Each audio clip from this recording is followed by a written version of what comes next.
الحمد لله رب العالمين والصلاة والسلام على سيد الأنبياء والمرسلين أما بعد فأعوذ بالله من الشيطان الرجيم بسم الله الرحمن الرحيم حاضرین اور ناظرین السلام علیکم ورحمۃ اللہ وبرکاتہ ومغفرت۔ اللہ تعالیٰ کا بہت بڑا فضل کرم اور احسان ہے کہ اللہ تعالیٰ نے ہمیں یہاں جمع کیا قرآن کو سیکھنے کے لیے، اس کا ترجمہ اور تفسیر پڑھنے کے لیے اور سمجھنے کے لیے۔ یہ اللہ تعالیٰ کا بہت بڑا احسان ہے۔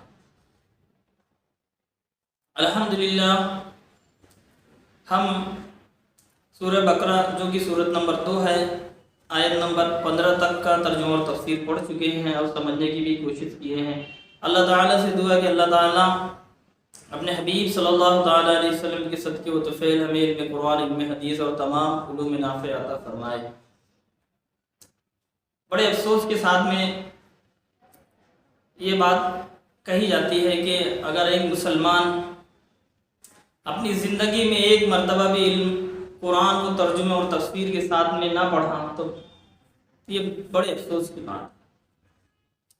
ہمیں کم از کم کوشش کرنی چاہیے، زندگی کا کچھ بھروسہ نہیں کب کس کی آنکھ بند ہو جائے۔ شروعات ہمیں کرنی ہے، تکمیل تک پہنچانا یہ اللہ پاک کی ذات ہے۔ ہمیں شروعات کرنی ہے، دل میں ارادہ رکھنا ہے کہ اللہ میں بھی پڑھوں گا ترجمے اور تفسیر کے ساتھ میں قرآن کو، میں بھی کم از کم ایک آیت کو ترجمہ اور تفسیر کے ساتھ میں روزانہ پڑھوں گا، میں بھی کم سے کم ایک حدیث کو پڑھوں گا، سمجھنے کی کوشش کروں گا، اور اگر بات سمجھ میں نہیں آئے تو انشاءاللہ علماء کرام سے رجوع کریں گے۔ اللہ کا بہت بڑا احسان ہے کہ ہم اہل سنت والجماعت سے تعلق رکھتے ہیں۔ ہمارے علماء کرام بہت ہی مخلص ہے۔ آپ کا کچھ بھی مسئلہ ہو علماء کرام کے پاس جائیے، ہم بھی جاتے ہیں۔ کوئی بھی مسئلہ اگر ہمیں درپیش ہے تو وہ فوراً اس کا حل نکال کے ہمیں دیتے ہیں۔ شرط یہ ہے کہ ہم پہل کریں، ہم جائیں ان کے پاس، ہم ان سے پوچھیں کہ ہمیں یہ باتیں سمجھ میں نہیں آئی، آپ ہمیں سمجھا دیجیے۔ ہمارے علماء کرام اللہ تعالیٰ ان کو دراز عمر بالخیر عطا فرمائے، بہت مخلص ہیں۔ ہمیں ان کی عزت کرنی چاہیے، ان کا احترام کرنا چاہیے۔ آج ہم انشاءاللہ سورہ بقرہ کی آیت نمبر 16 پڑھیں گے ترجمہ اور تفسیر کے ساتھ میں۔ Actually in my mobile English translation is not supporting۔ پہلے ہم انگلش ٹرانسلیشن بھی پڑھ رہے تھے، لیکن ابھی یہ کچھ ریسیٹ وغیرہ ہو گیا ہے اور میں نے کئی بار کوشش کیا لیکن وہ سپورٹ نہیں کر رہا ہے۔ اب کیا معلوم یہاں سے ایسا ہوا ہے کہ اپلیکیشن میں کچھ چینجز انہوں نے کیے ہیں۔ بہرحال ہم جو بھی ہے یہ سلسلہ روکیں گے نہیں، انشاءاللہ ہم اردو کے ساتھ میں ہی چلتے چلے جائیں گے۔ جب انگلش میں کوشش کر رہا ہوں، جب بھی انگلش کا ٹرانسلیشن اس میں مل جائے گا تو ہم انشاءاللہ انگلش کے ٹرانسلیشن کنز ایمان کو بھی پڑھیں گے۔ آپ دیکھیں گے کہ ایک بندہ ہے دین کی کوشش میں لگا ہوا ہے کہ میری دنیا بھی سنور جائے، میری آخرت بھی سنور جائے۔ اسی علاقے میں اگر دیکھیے بہت سارے شادی بیاہ کے ماحول بھی ہوتے ہیں تو لوگ کیا کرتے ہیں، تھوڑا بھی خوشی کا موقع ہوا تو بس ڈی جے وغیرہ، ٹیپ، گانے، جو بھی حرام کام ہیں وہ سارے کام ہم شروعات میں کرتے ہیں۔ شادی بیاہ کا موقع یہ کتنا اللہ کی نعمت ہے، اللہ کی نعمت ہے، لیکن شروعات ہم کیسے کر رہے ہیں؟ یہ سب حرام کاموں سے کر رہے ہیں۔ تو جب بھی کوئی بھی نعمت ملے اللہ کا شکر ادا کرے کہ اللہ تیرا شکر ہے کہ تو نے یہ نعمت عطا فرمائی۔ اگر کوشش کریں کہ اگر ہو سکے تو 2 رکعت شکرانے کی بھی ادا کریں کہ اللہ تیرا شکر ہے، اس نعمت کو ہم سے واپس نہ لینا، اس کا احترام کرنے کی توفیق عطا فرما۔ ہم آیت نمبر 16 پڑھنے جا رہے ہیں۔ اس سے پہلے ایک مرتبہ آپ بھی باآواز سے بلند درود پاک پڑھ لیں اور میں بھی پڑھ لیتا ہوں۔ صلی اللہ علی محمد صلی اللہ تعالی علیہ وآلہ واصحابہ وازواجہ وبارک وسلم صلاۃ و سلام علیک یا رسول اللہ صلی اللہ تعالی علیہ وسلم۔ اعوذ باللہ من الشیطان الرجیم، بسم اللہ الرحمن الرحیم۔ آیت نمبر 16 یہ ہے، اولئک الذین اشتروا الضلالۃ بالہدی فما ربحت تجارتهم وما كانوا مهتدین۔ ترجمہ کنزُل ایمان میں اس کا ترجمہ اس طرح کیا گیا ہے، یہ وہ لوگ ہیں جنہوں نے ہدایت کے بدلے گمراہی خریدی تو ان کا سودا کچھ نفع نہ لایا اور وہ سودے کی راہ جانتے ہی نہ تھے۔ اب ایک بار ہم پھر سے آیت پڑھتے ہیں اور اس کا ترجمہ کنز العرفان سے پڑھیں گے۔ اولئک الذین اشتروا الضلالۃ بالہدی فما ربحت تجارتهم وما كانوا مهتدین۔ کنز العرفان میں اس کا ترجمہ اس طرح کیا گیا ہے، یہی وہ لوگ ہیں جنہوں نے ہدایت کے بدلے گمراہی خرید لی تو ان کی تجارت نے کوئی نفع نہ دیا اور یہ لوگ تجارت کی راہ جانتے ہی نہ تھے۔ اس کی تفسیر صراط الجنان سے پڑھیں گے۔ اشتروا الضلالۃ بالہدی، یہی وہ لوگ ہیں جنہوں نے ہدایت کے بدلے گمراہی خرید لی۔ ہدایت کے بدلے گمراہی خریدنا یعنی ایمان کے بجائے کفر اختیار کرنا نہایت خسارے اور گھاٹے کا سودا ہے۔ یہ آیت یا تو ان لوگوں کے بارے میں نازل ہوئی جو ایمان لانے کے بعد کافر ہو گئے، یا یہودی کے بارے میں نازل ہوئی جو پہلے تو حضور پرنور صلی اللہ تعالی علیہ وسلم پر ایمان رکھتے تھے، مگر جب حضور اقدس صلی اللہ تعالی علیہ وسلم کی تشریف آوری ہوئی تو وہ منکر ہو گئے، یا یہ آیت تمام کفار کے بارے میں نازل ہوئی اس طور پر کہ اللہ تعالیٰ نے انہیں فطرت سلیمہ عطا فرمائی، حق کے دلائل واضح کیے، ہدایت کی راہیں کھولی، لیکن انہوں نے عقل و انصاف سے کام نہ لیا اور گمراہی اختیار کی، تو وہ سب سے زیادہ نقصان اٹھانے والے تاجر ہیں کہ انہوں نے نفع ہی نہیں بلکہ اصل سرمایہ بھی تباہ کر دیا، یعنی ایسٹ۔ اب ہم اس کو کچھ سمجھ لیں گے۔ تجارت جس کو بولتے ہیں ٹریڈنگ، آج پوری دنیا کا کاروبار تجارت کے ذریعے چل رہا ہے۔ آپ صلی اللہ تعالی علیہ وسلم کی حدیث مبارک کا بھی خلاصہ ہے کہ تجارت کرو، اس میں برکتیں ہیں۔ آپ صلی اللہ تعالی علیہ وسلم نے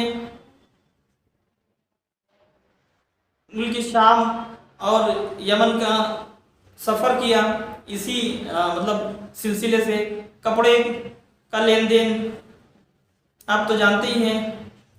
تو تجارت میں برکت ہے۔ ایک تو یہ کیا ہے کہ یہ ہمارا خود کا بزنس ہوتا ہے، ہم کسی کے انڈر میں کام نہیں کرتے، ہمارا خود کا بزنس جو رہتا ہے وہ اس میں زیادہ برکتیں ہوتی ہیں، اس میں سکون ہوتا ہے، برکتیں ہوتی ہیں۔ کوشش یہ کریں کہ تجارت کی فیلڈ میں آگے بڑھو۔ آپ دیکھیے جو غیر مسلم ہیں، یہودی نصرانی، وہ کتنا زیادہ اپنی تجارت کو پھیلائے ہوئے، ایک کنٹری میں بیٹھ کے دوسری کنٹری میں ان کے تجارت چلتے ہیں اور وہ بیٹھے بیٹھے نفع کما رہے ہیں۔ ہمیں بھی کیا کرنا ہے؟ دین اسلام کو اپناتے ہوئے اسمارٹ ورک کرنے کی کوشش کرنا ہے۔ اسمارٹ ورک میں کیا مطلب ہوتا ہے کہ ہمیں بدن کے ذریعے سے زیادہ محنت نہ پڑے، دماغ کے ذریعے سے ہم کوشش کریں، اپنے علم کے ذریعے سے ہم کوشش کریں۔ اسی لیے کہا جاتا ہے کہ دنیاوی علوم بھی حاصل کیا جائے تاکہ دنیا میں رہ کر ہمیں غلبہ، نصرت، فتح، کامیابی و کامرانی مل جائے۔ ہمارا دین اسلام دنیاوی علوم حاصل کرنے سے روکتا نہیں، ہمیں دنیاوی علوم میں بھی مہارت حاصل کرنا ہے، بزنس کے طور طریقے سیکھنا ہے۔ اگر اللہ نے آپ کو دیا ہے، آپ MBA کریں، ماسٹر آف بزنس ایڈمنسٹریٹر وہ کریں، MBA کریں، اور بھی جو دوسرے کورسز ہیں وہ کریں اور اچھی اونچی پوسٹ پر جائیں۔ لیکن آپ کچھ بھی کام کریں، ایک بات کو ذہن میں رکھ لیجئے اور ہمیں رکھنا ہے کہ ہمارا مقصد کیا ہے؟ اللہ اور رسول کی فرما برداری۔ ہم کوئی بھی فیلڈ میں رہیں، ہم ایک ورکر بھی ہیں تب بھی ہمارا مقصد یہی ہونا ہے کہ ہمیں اللہ اور رسول کی فرما برداری کرنا ہے۔ اگر ہم اونچے اعلیٰ سے اعلیٰ عہدے پر بھی ہیں تب بھی ہمیں یہ کوشش کرنا ہے کہ ہمیں اللہ اور رسول کی فرما برداری کرنا ہے۔ تجارت میں دیکھو، یہ جیسے کہ آیت میں بتایا گیا کہ تجارت میں آدمی کیوں کرتا ہے؟ تاکہ نفع حاصل ہو، اور وہ سودے کی راہ جانتے ہی نہیں، یعنی جو اسلام نہیں لایا، جس نے ایمان قبول نہیں کیا، وہ سودے کی راہ ان کو معلوم ہی نہیں کہ کس میں فائدہ ہے، کس میں نفع ہے، کس میں نقصان ہے۔ اللہ تعالیٰ ہم کو سمجھ عطا فرمائے۔ علم قرآن، علم حدیث اور تمام علوم میں نافع عطا فرمائے۔ آئیے دعا کر لیتے ہیں۔ صلی اللہ علیہ محمد صلی اللہ تعالیٰ علیہ وسلم۔ اے اللہ جو کچھ بھی پڑھا گیا اسے یاد رکھنے، اس پر عمل کرنے اور اسے دوسروں تک پہنچانے کی توفیق عطا فرما۔ اے اللہ تجھے تیرے حبیب کا واسطہ ہے، یا اللہ ہمیں تجارت میں نفع عطا فرما۔ اے اللہ چاہے وہ دنیا کی تجارت ہو یا آخرت کی تجارت ہو، ہر تجارت میں ہمیں نفع عطا فرما۔ اے اللہ تجھے تیرے حبیب کا واسطہ، یا اللہ مسلمانوں کے جان و مال کی عزت و آبرو کی، ہماری مسجد و خانقاہ و درگاہوں کی حفاظت فرما۔ اے اللہ مسلمانوں کے تجارت میں خوب برکت ہو جائے۔ اے اللہ مسلمان دین پر ثابت قدمی کے ساتھ میں حلال رزق کمانے کے ساتھ میں اے اللہ تجارت میں خوب ترقی کر جائے، ایسی توفیق عطا فرما۔ مسلمانوں کی خوب کمپنیاں قائم ہو جائیں۔ اے اللہ مسلمان خوب دوسروں کو بھی امپلائمنٹ کے طور پر رکھے، اے اللہ ایسی توفیق عطا فرما۔ اے اللہ مسلمانوں کو تجارت کے فیلڈ میں آگے فرما۔ اے اللہ مسلمانوں کو آئی ٹی فیلڈ میں آگے فرما۔ اے اللہ مسلمانوں کو مارکیٹنگ فیلڈ میں آگے فرما۔ تمام دنیاوی علوم کا سربراہ اور لیڈر بنا۔ اے اللہ دین پر ثابت قدمی کے ساتھ میں دنیاوی اعلیٰ سے اعلیٰ تعلیم عطا فرما۔ اے اللہ تجھے تیرے حبیب کا واسطہ ہے، اے اللہ اگر پڑھنے سننے میں کہنے میں کچھ بھی غلطیاں ہوئی ہوں تو اے اللہ ہم توبہ کرتے ہیں، استغفر اللہ ربی من کل ذنب واتوب الیہ۔ اے اللہ تو اپنے فضل سے ہماری توبہ کو قبول فرما دے اور ہمیں علم قرآن، علم حدیث، علم فقہ اور تمام علوم نافع عطا فرما، جس سے ہمیں دنیا میں اور آخرت میں کامیابی و کامرانی اور تیری خوشنودی حاصل کرنے کا ذریعہ بن جائے۔ اے اللہ تیرے حبیب صلی اللہ تعالیٰ علیہ وسلم کی سنتوں پر ہمیں عمل کرنے کی توفیق عطا فرما۔ آپ صلی اللہ تعالیٰ علیہ وسلم نے جو طریقے بتائے ہیں زندگی گزارنے کے، اسی کے مطابق اپنی زندگی گزارنے کی توفیق عطا فرما۔ ان اللہ و ملائکتہ یصلون علی النبی یا ایھا الذین آمنوا صلوا علیہ وسلموا تسلیما۔ صلی اللہ علی محمد صلی اللہ تعالیٰ علیہ وآلہ وآصحابہ وازواجہ وبارک وسلم صلاۃ و سلاما علیک یا رسول اللہ صلی اللہ تعالیٰ علیہ وسلم۔